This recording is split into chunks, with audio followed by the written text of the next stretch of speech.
Hey, this is Jeff. Grab yourself a cup of coffee and join us at the table as we talk to another great leader about faith, church, and leadership. Welcome to the Leadership Drip. Rob, welcome back to the table. I noticed you're lacking coffee today. Is there a reason for that? Oh, well, yeah, I hit it pretty hard this morning at Bond Life, so I'm not gonna lie. Hit it pretty. That's our sponsor, if you can't Bond tell, Life. the chair wiggles. Obviously you can't tell because you're listening online. Maybe they can hear the wiggles. But the full swivel on this chair, the ball bearings are going to go out. All right. I'm fully caffeinated. I'm fully caffeinated. Well, our guest, I don't know if he's fully caffeinated or not, is Charlie Hughes. He's one of the leaders at Rally at Church by the Glades in South Florida. And I heard recently, and I'll let him verify it if he's willing to say so, he is one of the best young preachers that a certain leader, one of our favorite leaders, who has not been on the show yet, Chris Kane, said Hello, Chris Kane. Is a great young preacher. So is it true, Chris Kane?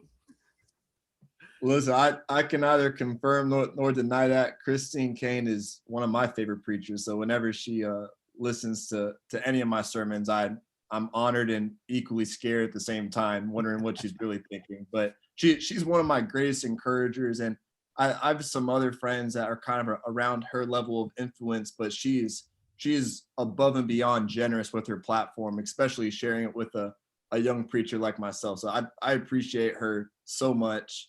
But I mean that I appreciate her kind words, but I don't know. I've heard some other pretty good young preachers too. I appreciate it. She was at Rally with you guys, what, 3 months ago? She was at we called it our Rally launch because during COVID we didn't meet for about 11 months. So she was the first person to preach a Rally in 11 months, and it was a great night. She preached the house down. So good. Yeah, she does that on occasion. Yeah. We saw her at Passion 2020 and 2020, yeah. Like, wow, one of the best messages I think I've ever heard in my life. So she's amazing. I've heard a lot of preaching. I've done a lot of bad preaching myself, but same here. This is not a counseling show, Jeff. Not yet. Not yet. We haven't got that deep. Real quick, I just want to say thank you to you guys for having me on the podcast. I'm really excited about this. This is an honor for me, so thank you. No, we're excited, bro. We're excited to have you. And, we love to have these conversations especially with young adults like you who are actually doing the things, right? I mean, you're out there, you're hitting the grind, you're making it happen. And it's really cool for us. Jeff and I, we're not old yet, but we're certainly up there in terms of, our experience and our tenure in ministry. And so something we talk a lot about on the show is reverse mentoring. And so we're excited to learn from you today as much as anything. So I will promise I won't tell my dad joke that I told you before the show because that would just be terrible. But we'll tweet it out later. It's a clean joke. It's just it's a terrible dad joke. So anyway, we're excited that you're here. We're excited to learn from you and excited for the conversation. Yeah. So let's talk about how Rally got started and a little bit about it. So your dad is the pastor of Church by the Glades. Been there 15 years, I think, right? Roughly. Yeah, he's actually coming up on year 22. I want to say. So my research was bad. So 22 years. You grew up a pastor's kid. So tell us a little bit about that experience and sort of growing up a pastor's kid, and then your own wrestling of calling. Yeah, for sure. So been a pastor's kid my entire life. I'm 21 years old, by the way. So as long as I've been around, my dad's been the pastor at Church by the Glades. And just because it's a cool story, I'll kind of tell how my dad got to Church by the Glades. Yeah. When my dad first got here 22 years ago, he wasn't in ministry. He had been in ministry before, but we're in South Florida. So my dad, he became an actor for a little bit, doing commercials, and he was doing really well.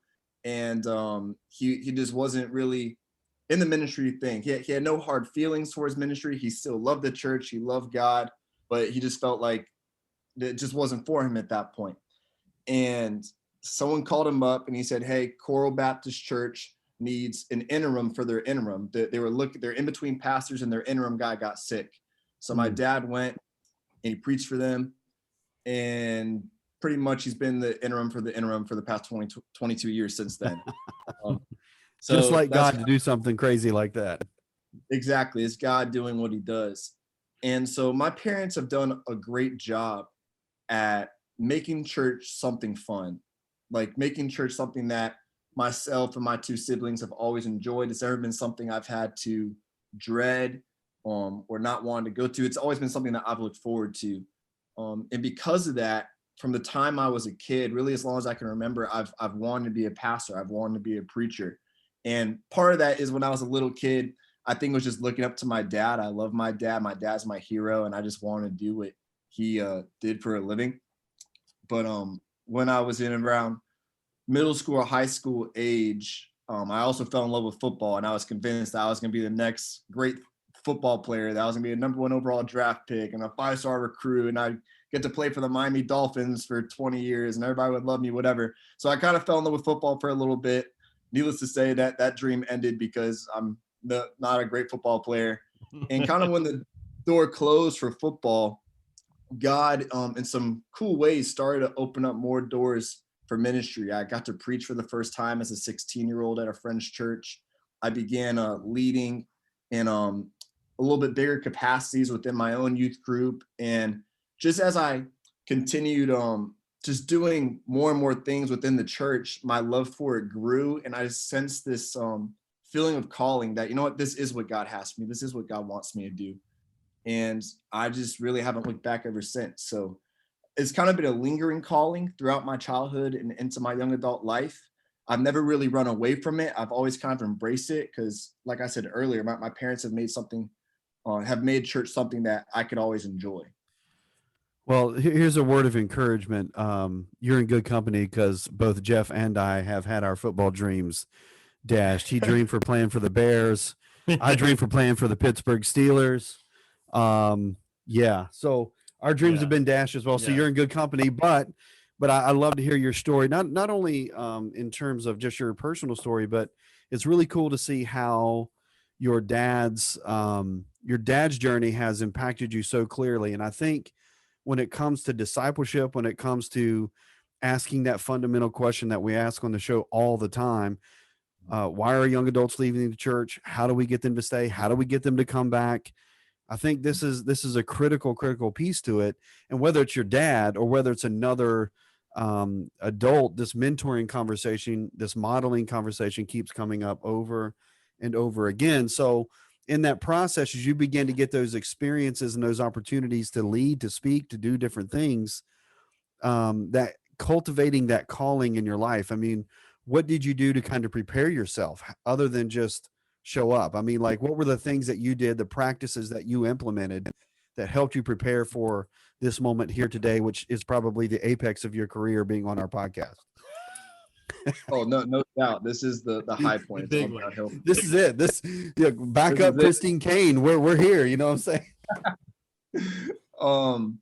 That's a great question. And to be honest, I would say kind of my journey has been intentional in many ways, but also unintentional in other ways. And that God's been cool and kind of blessed me with opportunities that I haven't searched for, but kind of preparing myself. There are some things I've done on purpose, but other things they've kind of just come and I've just kind of had to go with it. But I'll say this, my first ever time preaching is a pretty funny story. So it was our friend's church. He invited me to come preach for him when I was 16. It was a church in Northport, Florida, which is a little outside Sarasota. It's a small kind of fishing town. Yeah. And I had listened to preachers before that point. I always loved preaching. I love listening to Stephen Furtick and Craig Rochelle, and obviously my dad and Christine Kane and all these great people. So I listened to preachers so often that I was like, I can do this. If they put a mic in my hand, I can go up there, I can handle business, I can do what I need to do. So I prepared, I studied, but looking back, I definitely did not study, prepare, or practice as much as I should have. So when I got on stage, it's funny, I actually opened up with a joke. And the joke was, hey, my name is Charlie Hughes. I'm so honored to be here with you all, and I can't wait to spend the next 3 hours with you. Like, you know, some preacher humor is not really funny, but I got a few sympathy laughs. And the thing that made the joke really funny, by the end of the sermon, it's supposed to be around 20 minutes of me preaching. I only preached for about 10 minutes because I lost my place in my notes. I began to panic. I was sweating profusely. I was stuttering. So I just prayed out right in the middle. And I was so embarrassed. I was so disappointed in myself. I really felt like I failed. Yeah. And really that from that moment on, as a 16-year-old, I made a promise to myself, and more importantly, I made a promise to God that next time I got an opportunity to preach His word to His people, I would take it seriously. I would prepare the best way I could, and from that point on, I just take my preparation, especially when it comes to preaching, very seriously. Where I'm confident in what I can do, but I'm not confident enough where I feel like I need to prepare. So I preach at Rally once a month. So I normally try to finish my sermon 2 weeks out. So that way I have a week to sit on it, a week to kind of, it's never gonna be perfect, but perfect it to a point. I'll do probably 5 to 10 reps on the stage to an empty room. I've just kind of learned that preparation, doing that work behind the scenes that nobody sees, really is what provides the confidence that I need in the moment. So preparation and hard work that kind of comes out of fear, but I know also leads to confidence, has really been key for me in my early ministry. And then as far as leading goes, because right now I'm leading Rally, which is the young adult ministry at my church. Like I just said, we lead once a month. We meet once a month. For that, we same thing. We just try to put in the work. Myself and the rest of our core team, which is made up of about 8 other young adults. We just try to put in the work that nobody sees, so that when it's time to gather and rally together once a month, we can put together an excellent experience. So it's not necessarily that I've been planning or have had this roadmap out for years in advance. Like I didn't know when I was 16 that I'd be leading Rally at 21. But as God presents new opportunities, myself and the team, we just try to put in the work the best we can.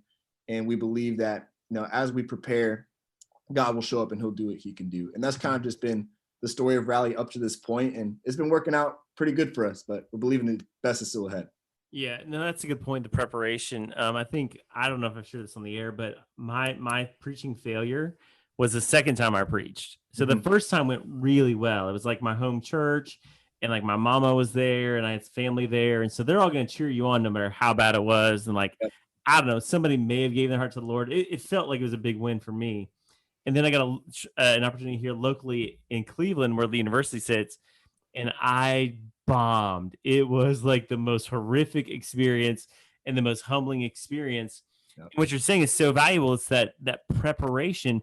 And I don't think I changed preparation either time. I think sometimes there's a push by the Lord to go, hey, it's still my word, and it still requires me to speak it through you.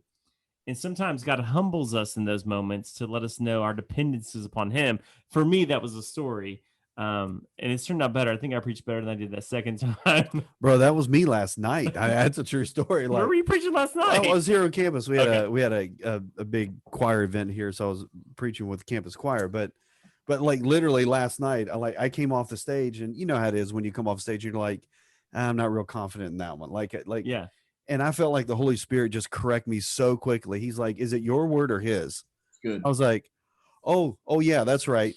And I think, of course you get the affirmation is always nice, and that's not the point, but it's like sometimes, at least for me, the messages I thought I absolutely trashed, it's like I have more people come up and say, I needed to hear that tonight. Right. Or so, I mean, if you're a young preacher out there, like every single time is not going to be a Craig Groeschel or Stephen Furtick or Christine Kane or Charlie Hughes, right?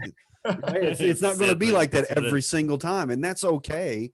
Like, learn from the mistakes, do the hard work, do the preparation, like put all the pieces in place you need to put yourself in the best position you can to be successful. But then at some point, you have to be able to trust God. You've got to be able to trust the Holy Spirit that His work is going to be done through you, not because of you. Yeah. Super critical. And I'm going to flesh this out for us, Charlie, because communicators, guys and girls who are gifted at it, can often lean heavily on the gift and the talent and not do the preparation. Yeah. So how have you avoided sort of just leaning into the talent and the gift of God in you and kept doing what's necessary to prepare? That's a good question. So I would say probably one of my greatest assets that I know not everyone has is I do have my dad. And my dad is one of the most gifted preachers, I think, in the world. And not a lot of people know about him. Some people do, some people don't. So I feel like he's kind of underrated and hidden in some ways within the church world. And seeing how gifted my dad is, but also how hard he works to just make his messages as excellent as possible has been convicting for me to witness my entire life. So it's like, if this guy who can preach the paint off the walls on a week-to-week basis puts in the work day in and day out, and I only preach once a month and I don't put in work like he does for one sermon, like, for me, that's very convicting, and that's something that's really inspired me to work hard, because I think gifting can only take you so far. Yeah. It's that hard work, it's that sweat, it's the blood, it's the tears. I think that's what God really uses. I think obviously the gift, it comes from God, but the part that God really honors and the part that God blesses is the hard work that he sees you put in behind the scenes. Yeah. And it's easy to get lazy. I mean, let's be honest, right? I mean, you can get into rhythms, healthy or unhealthy rhythms, right? And you get very acclimated to culture. You get very acclimated to your congregation, to those who are listening to you. And it's easy to kind of fall asleep at the wheel and just kind of coast. And, and again, it's not that everyone's going to be perfect or whatever. It's just, you can never relax with the sharing of God's word. Like, you know what I mean? Like, you can never just trust it to talent alone. You can never just rely on it with skill alone. Yeah. And that's so critical.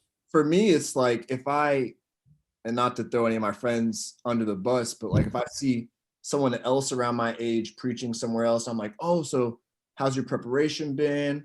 Yada, yada, yada. How's it been going? Like, I'm kind of just going to go up there and wing it tonight. For me, that tells me, like, you don't understand the significance of what you're doing. Right. Yeah. You don't understand the weight that it carries. You're preaching God's word. You need to handle this with care. Yeah, I believe no word from God will ever return void, but at the same time, like, what you're doing is an honor. You need to treat it as such. That's a big thing for me. Yeah. Yeah, that's valuable. And so I want to kind of push on and kind of talk about Rally. You guys are meeting once a month. I watched the most recent Rally night with Madison Pruitt. I'll admit that I also watched Madison on The Bachelor. I was cheering for Madison, like Team Madison all the way. Though Pete was I'm not gonna say that. I'm embarrassed for you, bro. It's okay. I'm embarrassed. It's quality time with my wife is what it is. And daughter. That is a lie from the devil. You're all in. You're all in. Anyways, I watched the last Rally night. And you guys place a high emphasis on creativity, which I loved. Where does that come from? Where does this sort of creative niche come from? You guys, I think there was a Destiny's Child song involved in the service. There was lots of creative elements. So what was sort of the thinking behind this sort of the big creative elements that come in Rally? Yeah. So again, another great question. Really, Rally every month does its best Church by the Glades impression. So I think that I am a part of the most creative church in the world. I think my dad is probably the most creative pastor in the world. I can say that. I might be biased, but it doesn't make me wrong.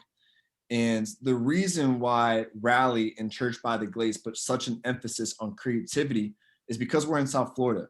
We're located in Broward and Palm Beach County, which I know Broward, and I think Palm Beach County, this statistic is even more so in the direction. But in Broward County, a study came out a few years back that said 96% of our community is quote unquote unchurched. Wow. And what they qualify as being churched is if someone attends church 3 times a year. Right. So if you attend Christmas, Easter, a wedding, or a funeral, you are technically churched in Broward County. And 96% of our community is not yet. So in South Florida, the obstacles that we face is not that people necessarily have hard feelings towards church because they've been burned by the church, where maybe that might be the struggle or the challenge or the obstacle that churches maybe in the Bible Belt might face from time to time with people. But because people here are very lost, they come in and churches isn't on their mind. So in a way, we're kind of competing with South Beach, competing with the club life of Fort Lauderdale, and especially at Rally more so. We meet on Friday nights. We're trying to reach college students and young adults. So we're really competing with the clubs. So one thing is we're trying to get people interested in church. And I think it's worked out pretty good for us. If I do say so myself, we've seen God do some pretty amazing things. I mean, prior to COVID, our church had baptized 1,000 people every year for the past 10 years. God is doing something really cool at our church, and all glory goes to him for that. But the second reason is we always use our creativity as a launching point for the sermon. Mm-hmm. So we never do a creative piece just to do a creative piece. It always serves a purpose. It's pretty much an illustration. It's a walking, talking, dancing, singing, living illustration. So like you heard us sing "Say My Name" by Destiny's Child. That's because the whole theme of the night was relationships. It was February. It was Valentine's, kind of underlining type theme of the night. And we had Madison Pruitt there for a Q&A. And she killed it, by the way. If you want to go listen to that, it's on YouTube, on our YouTube channel. So we just had a whole relationship themed night, and we use "Say My Name" to go into talking about relationships and dating and purity and so on and so forth. So those are really the two reasons for our creativity. And I think creativity is a tool that more churches need to utilize and really make a priority, because I mean, we've all heard the statistics about how young adults are dropping out of the church. And I think creativity is going to be the tool that will really re-engage a lot of people that are leaving.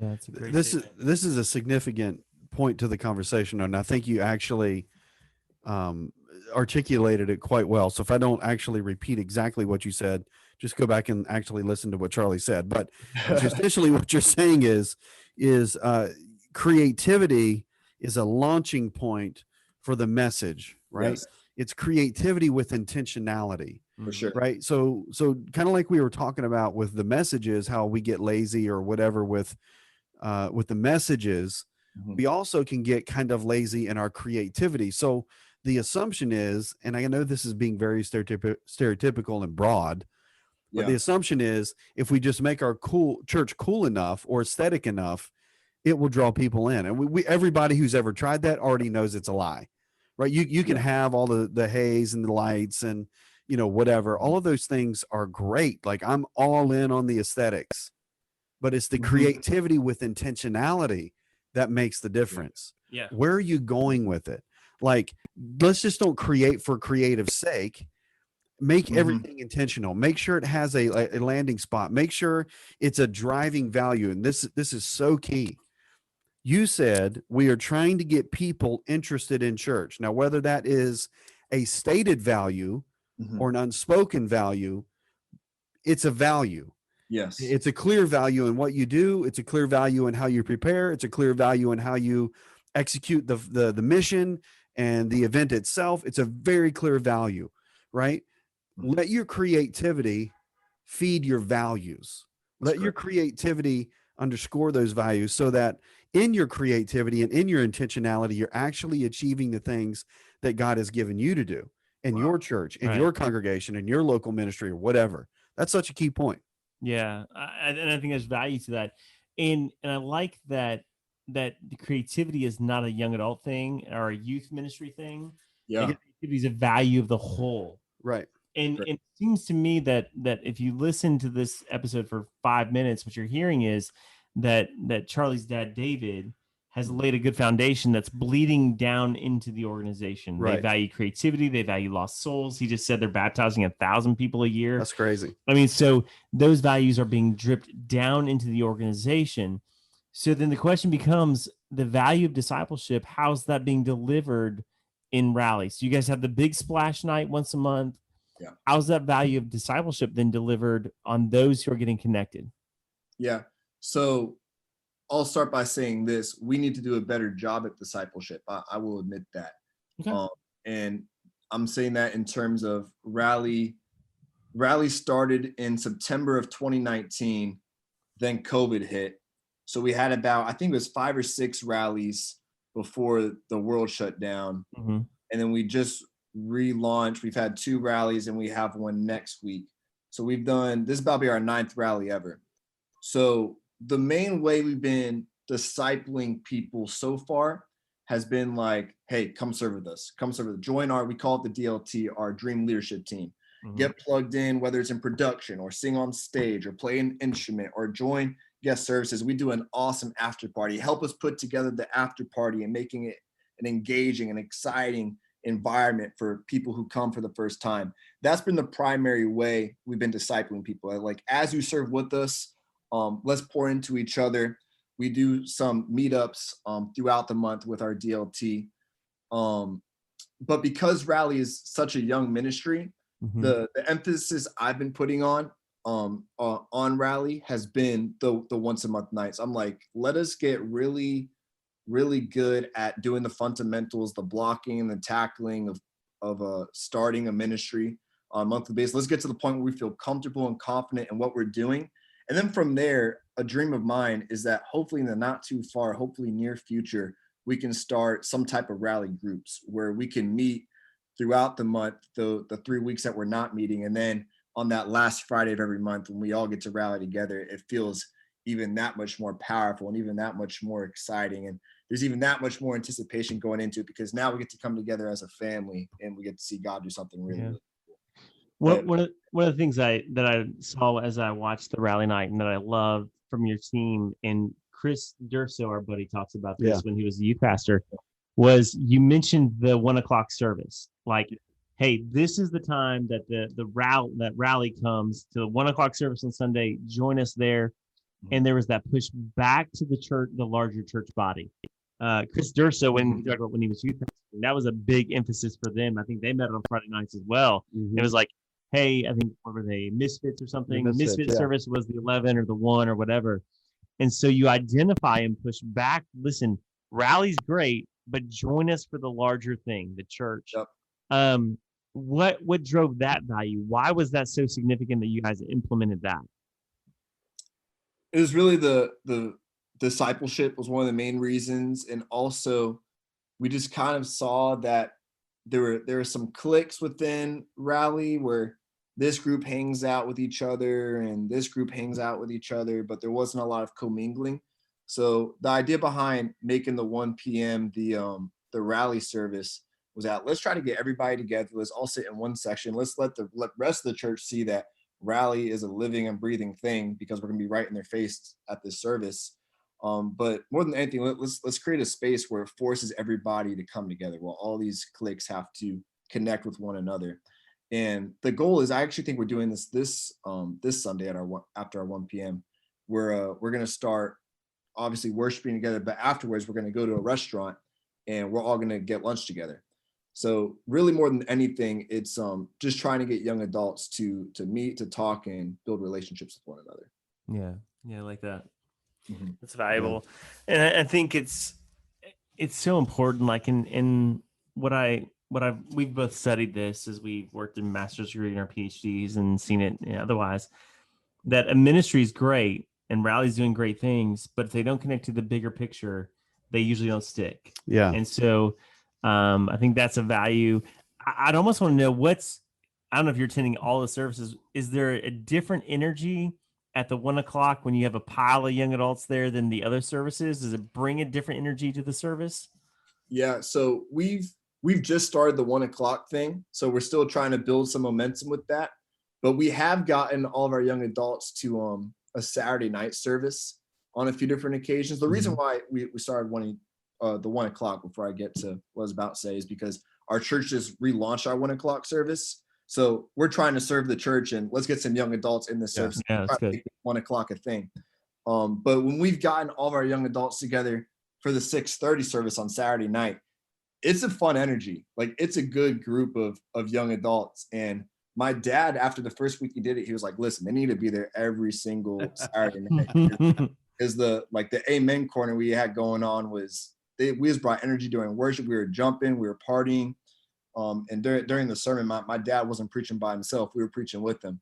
So it was something really special that we're hoping to recreate at the 1 p.m.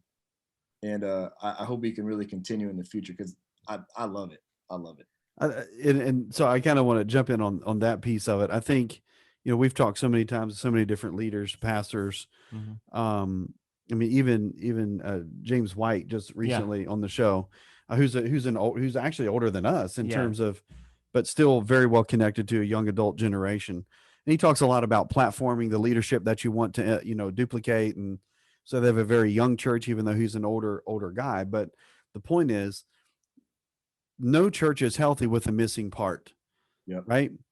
No body is healthy with a missing part. I think that's clear in scripture, but I think we miss so much when we don't have young adults engaged in the regular worship service of the whole body, intergenerational, the young, the old. I mean, you know what I'm saying? Like, I think there's so much value, and there's so much energy, and there's so much creativity. There's so much of the things that we're talking about right now when you actually engraft young adults into the worship service itself, right?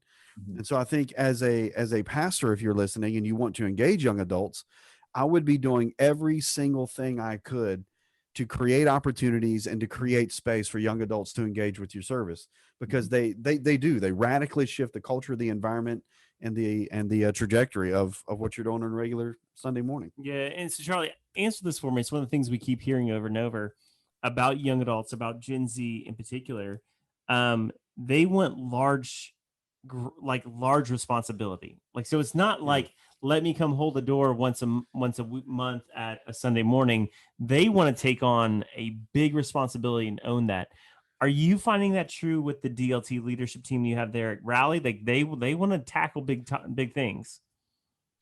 Yeah, I think we definitely see that going on. And one of my favorite things about Rally is that it's led by young adults for young adults. So everyone, I mean, obviously myself included, is in that 18 to 30-year-old range who's involved with Rally. So the difficulty that I've faced recently as a leader is trying to make everyone feel needed and known that leads on that dream leadership team.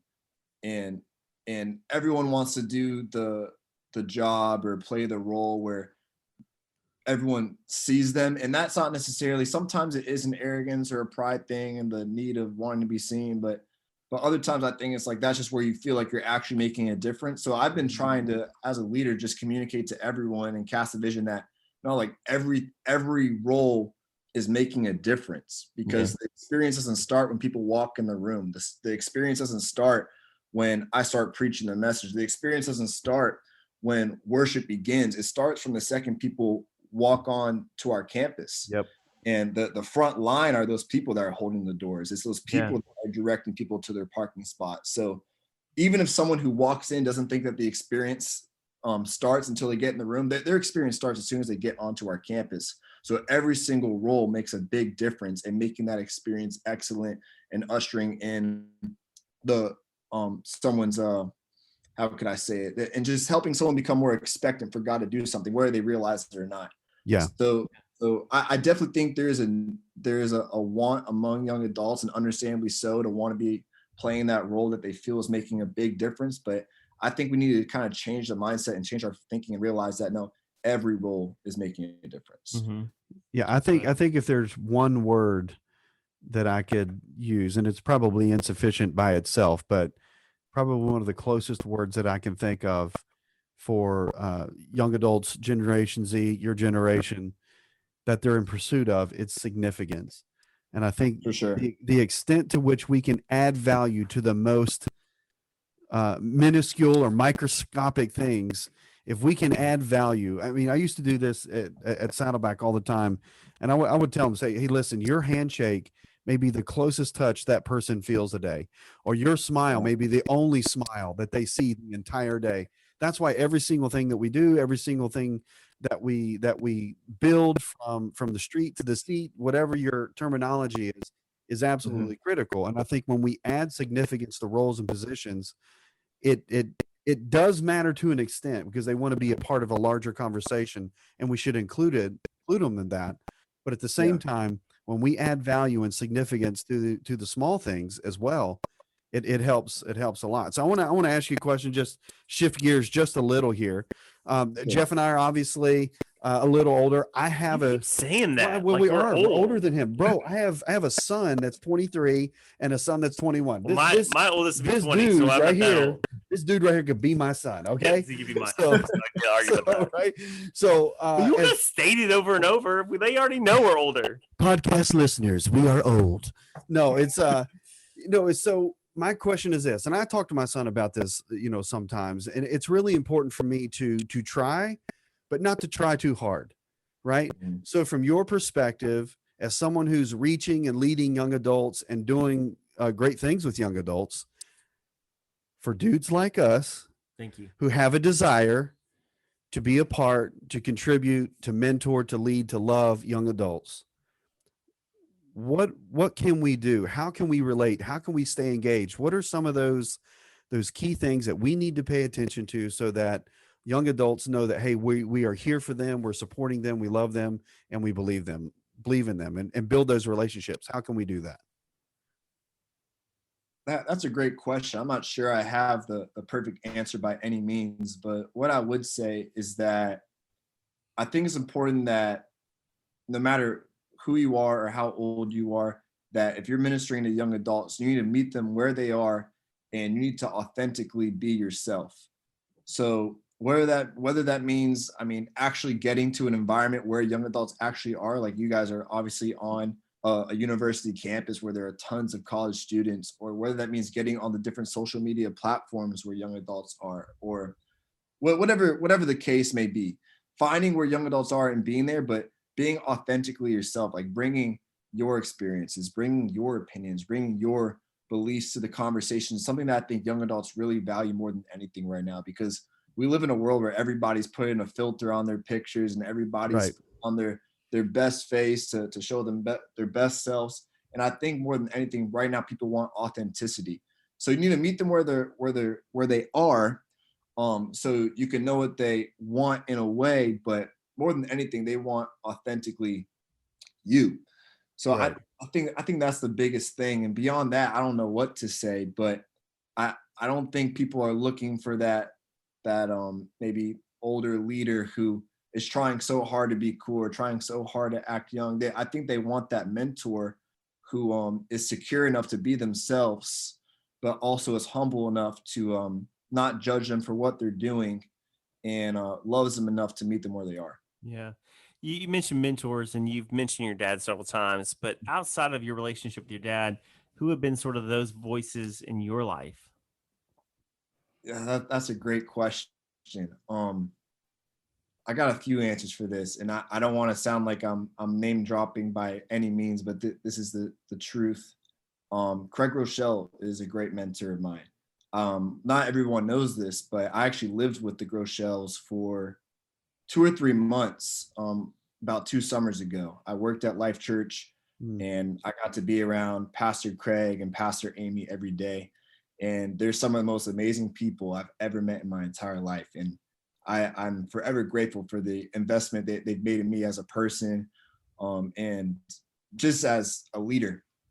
So he's been a great inspiration to me, in terms of discipline, maybe more than anything. And that's not necessarily something we've ever talked about, but just living with him, that guy is disciplined. He gets stuff done. I remember living with him, and he was speaking at the global leadership summit later on that summer, and I got there at the beginning of summer, and he was already working on his talk that was like 2-3 months away.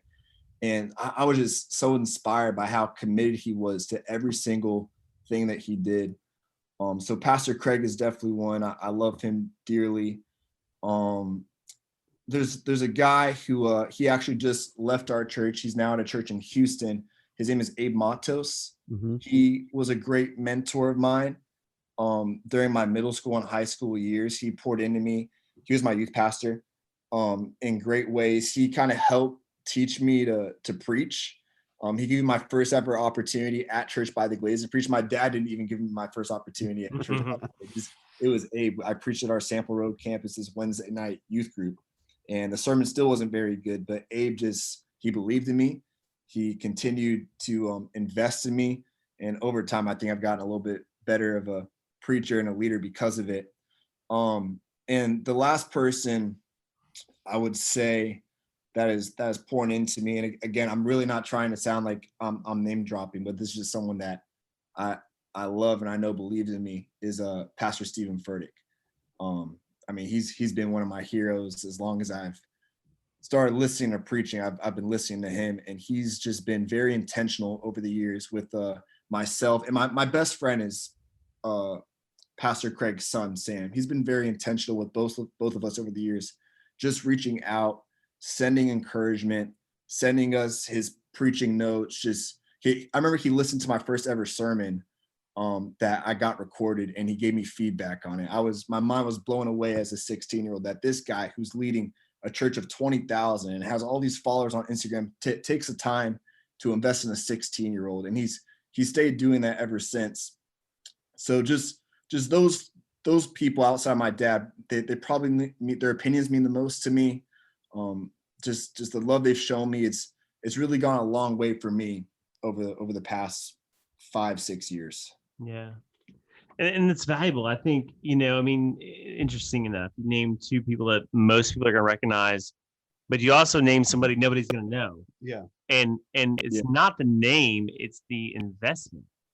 And it doesn't matter if you have a big platform or no platform, make the investment. Yeah. Make the investment in somebody, invest in the kingdom things, and encourage a young adult in their gift, encourage a teenager, a middle schooler in what God you see into them. I think it was our friend My Unique who was on here and said somebody called it, what God put in her, called it out of her. Yeah. And so as a mentor, your responsibility is to call the God things out that God put in, you call them out. And it sounds like you've had some incredible encouragement in that, and some people that have sort of drawn that out of you. Did you ever play church growing up? Like as church kids, we played church growing up. I did not play that game growing up. Rob didn't grow up in church. Rob grew up somewhere else, man. But I think there's something to it, and I think people recognize it in the gifts, and people recognize those things, and we start to recognize it in ourselves. And then somebody steps into the situation and goes, I see the things of God in you in this, and I want to bring them out of you. And that's probably one of the most encouraging, is not the word I'm looking for, but one of the most valuable things we can do for anybody, young adult or not, recognize the gift, call it out, and push them into it. Yeah. Yeah. And I think for so many of us, we've got to move beyond the idea that what we do doesn't matter, because so many pastors and leaders are not ever going to be on a national stage. They're not ever going to be in the conference circuit. They're not ever going to write best-selling books. They're not ever going to lead multi-campus congregations. They're not going to do those things, right? The overwhelming vast majority are not going to do that. That doesn't erase the importance that God has given them as a mantle, as a pastor, as a leader of a congregation of 75 or 7,500 or 75,000. Doesn't really matter the number. We are tasked with the responsibility of obedience to the giftings and the callings that God has given us. That's it. And I think when we come to that place of perhaps contentment that Paul talks about, right? It's not that we shouldn't strive or shouldn't go for things. It's just when we are okay with who God has created us to be, and we're okay with the level of influence and investment that God has given us to make, I think it changes everything, right? Yeah.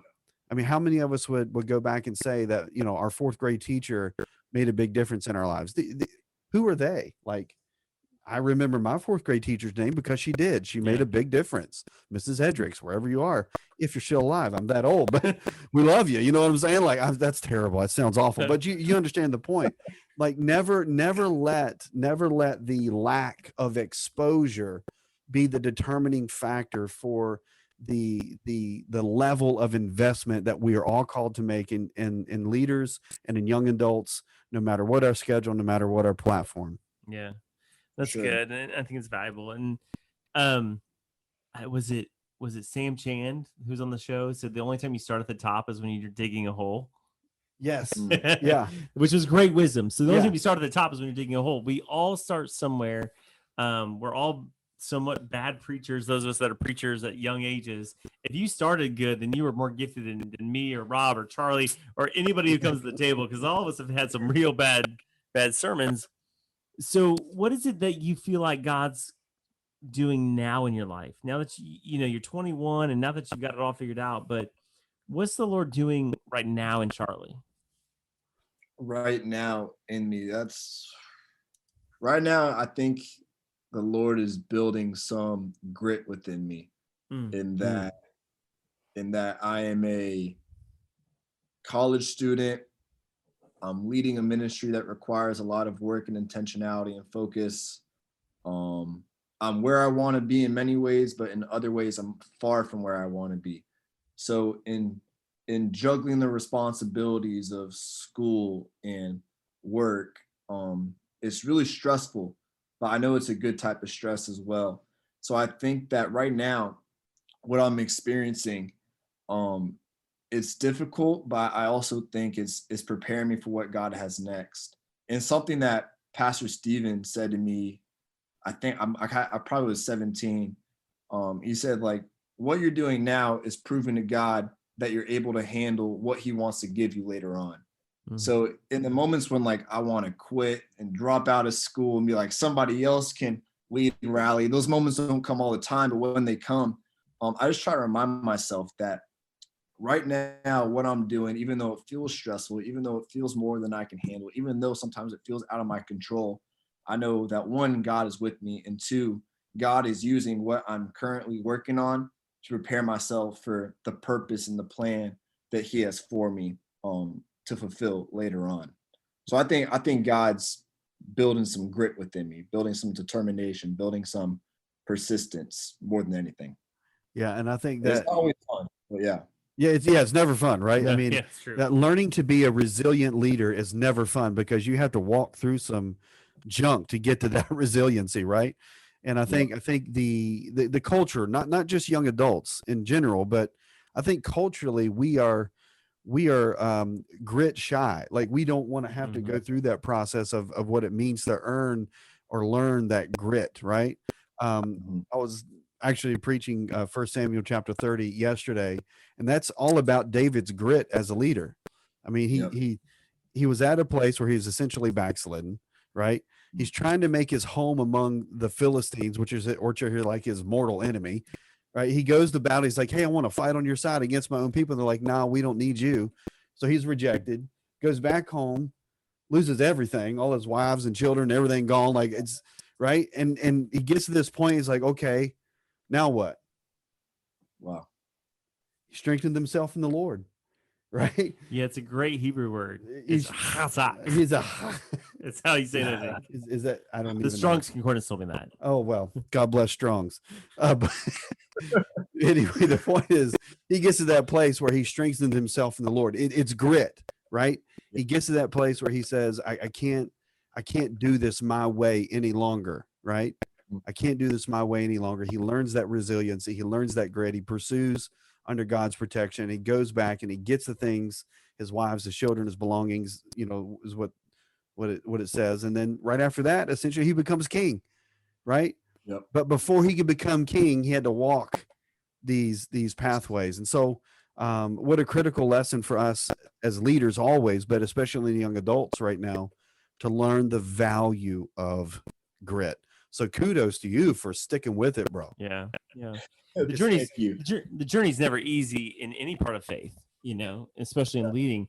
So translate that to me, to us as we listen, the learning of grit. How are you trying to help the young adults you are walking alongside have similar grit then and resilience? Because we're reading books about young adults. You're probably not reading them because you are a young adult, but it's the word of resilient disciples by Kinnaman and Matlock and other people, that the ones that stay are resilient.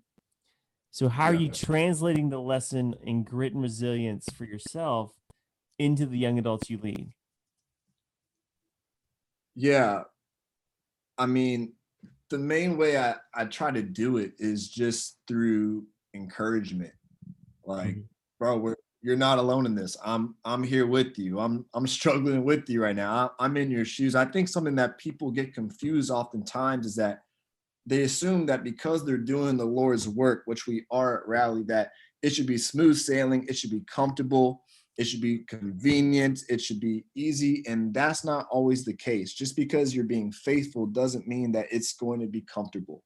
So just trying to remind my fellow leaders, some of which are older than me, most of them are older than me, that it's not always easy, it's not always going to be comfortable, but if we're But if we remain faithful, God's going to show up and he's going to show us how he's powerful. He's going to do something really cool. He's going to do something amazing through us. More than anything, like I said, it's just encouragement that we're in this together. You're not alone. I know it's not easy, but I promise you that this grit, this resilience, this determination, this commitment, it's serving a purpose. And if we can just stick with it long enough, we're going to see God do something really, really cool. Yeah, that's good. That's a great answer. Man, bro, it has been such a joy to kind of get a conversation going with you. And listen, we're obviously fans, and we're excited for what God is doing with you and the rally and everything that's happening there. And you know, we're excited to continue to see what God is going to do. And so it's been a joy to have you on the show. But you're currently in college, right? So the final question we ask every guest on the show, no matter what their age, is this very specific question? Okay.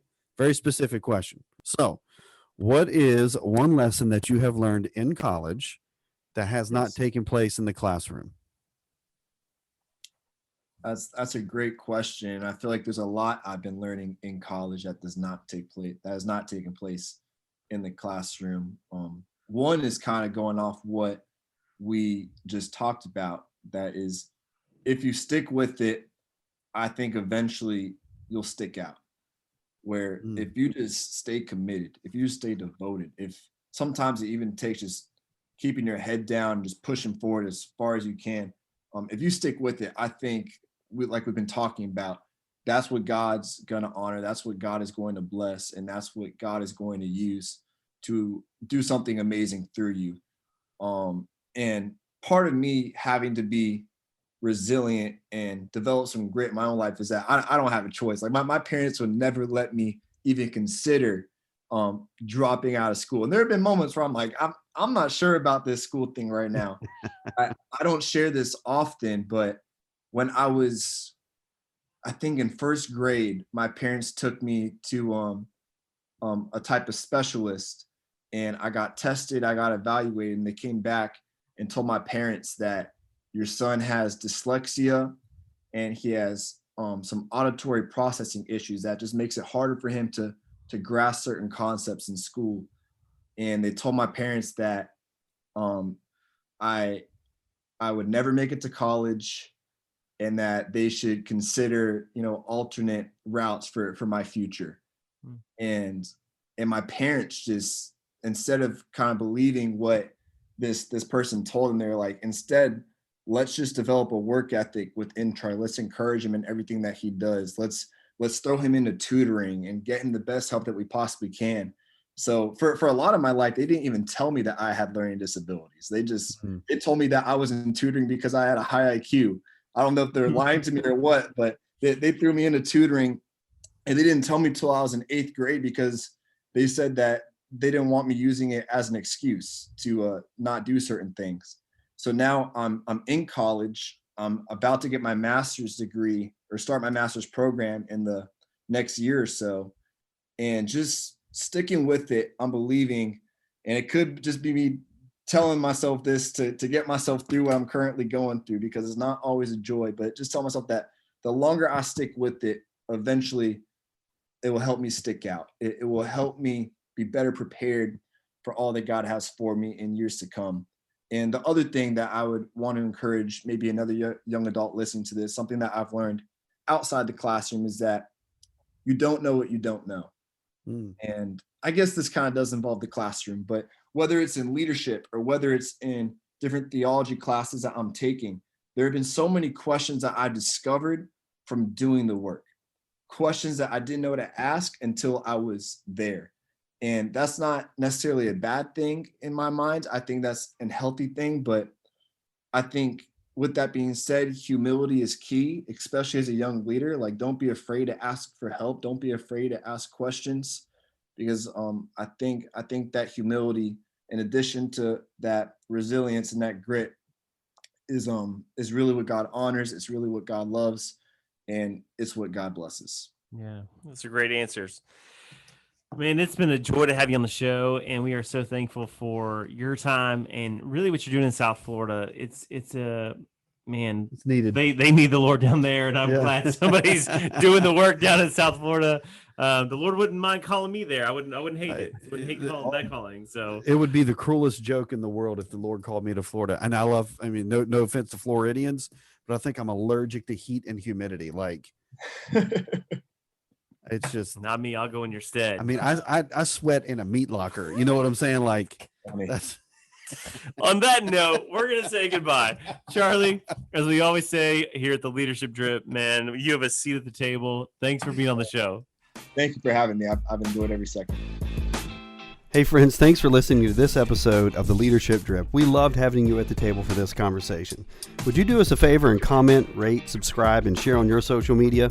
That way we can get this content to other great leaders. And stay connected with us on Instagram at The Leadership Drip and on Twitter at Leadership Drip. And remember, you have a seat at the table.